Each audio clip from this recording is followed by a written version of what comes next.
Oke teman-teman, halo assalamualaikum warahmatullahi wabarakatuh. Kembali lagi bersama saya Taufik di ruang Taufik. Kali ini aku mau bercerita tentang bagaimana pandangannya ketika aku mulai mondok pesantren ya, mondok di pesantren gitu kan. Dulu itu aku bingung mau mondok di mana. Karena jujur ada beberapa eh, pondok pesantren yang mengajak aku untuk mondok di pondoknya. Ya salah satunya di Pondok Pesantren Al Ijtihad dan juga di Padepokan Helang, Padepokan Manuk gitu kan, Manuk sih, Padepokan, ya Padepokan Helang itu di daerah Kaliki ya, Ustadz Aang. Nah kayak gitu, itu pondok pesantrennya ibu saya gitu. Nah selanjutnya, karena kakakku juga pernah mondok di salah satu pondok pesantren, jadi masuk list juga untuk jadi pertimbangan kayak gitu. Ada beberapa pondok pesantren yang waktu itu eh, ada di pilihanku.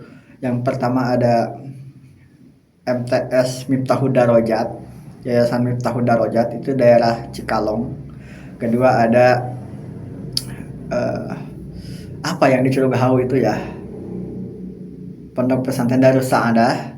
Kemudian ada Pondok Pesantren Al Ijtihad Bungur Sari, ada Pondok Pesantren Padepokan Manuk Helang itu.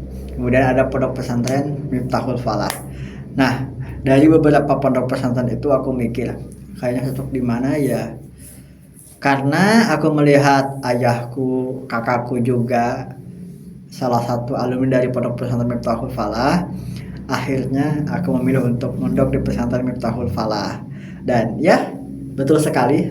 Ingat tanggal 9 Juli aku diantar ayah dan juga papa dan juga keluarga yang lainnya yang ikut ngantar gitu kan, pakai mobil juga.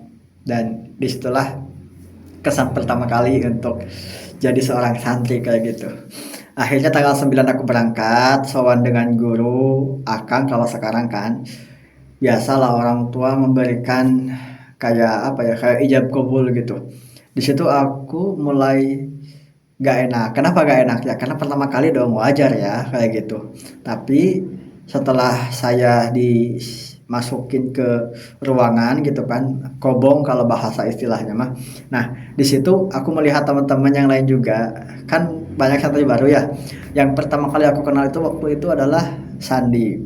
Karena dia ya jujur masih satu desa dengan saya, cuma beda kampung aja gitu. Nah, disitulah mulai kenalan.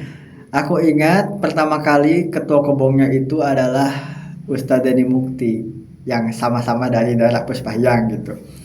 Dan ya tidak lama kemudian setelah satu malam aku merasa kayak rindu orang tua. Mungkin itu wajar kali ya, karena setiap orang pun punya perasaan masing-masing. Nah, beberapa hari kemudian aku menahan diri untuk tetap sabar karena mungkin ini bagian daripada ujian di pondok pesantren gitu. Dan setelah lama di sana menetap di pondok pesantren dan akhirnya banyak kenalan-kenalan dari berbagai daerah gitu kan. Di situ mulai nyaman. Ya walaupun beberapa orang kayaknya belum bisa respon gitu atau belum bisa seakrab yang sekarang gitu. Tapi it's okay, no problem. Gak apa-apa. Mungkin itu bagian daripada proses perjalanan kehidupan di pesantren gitu. Nah, setelah lama akhirnya aku mulai adaptasi di pondok pesantren itu dan mulai nyaman. Aku ingat waktu itu saya merasa gitu ya, setengah tahun itu paling benar-benar ngajinya benar-benar gitu. Jadi waktu setengah tahun itu aku benar fokus menghafal ngaji, pokoknya memperdalam agama benar-benar itu setengah tahun no, kalau nggak salah.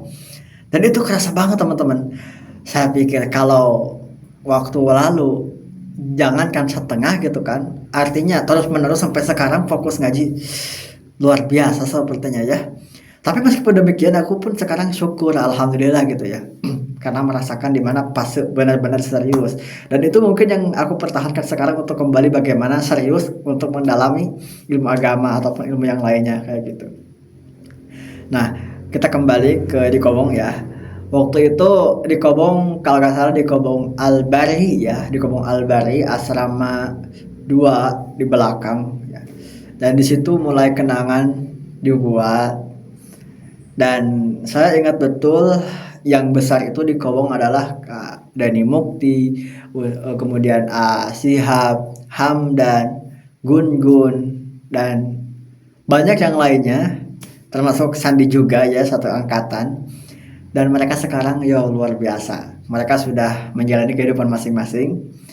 Dan ya disitulah kesan pertama kali, ada rasa senangnya juga, rasa sedihnya juga, kemudian rasa rindunya juga pasti gitu kan, karena jarak dengan orang tua lumayan jauh gitu kan, kayak gitu. Tapi itu semua aku jalani dengan sabar karena yakin kedepannya nanti akan menemukan bagaimana keindahan yang telah aku alami, dan ternyata betul sekarang aku merasakan itu. Dan ya rindu sekali untuk berada di momen tersebut. Dan apa lanjutannya tentang bagaimana aku beradaptasi di pesantren, dan tentunya ini sangat menarik, tapi aku akan bahas di video selanjutnya. Jangan lupa terus tonton dan support channel ini. Thank you ya. Kita ketemu di video selanjutnya.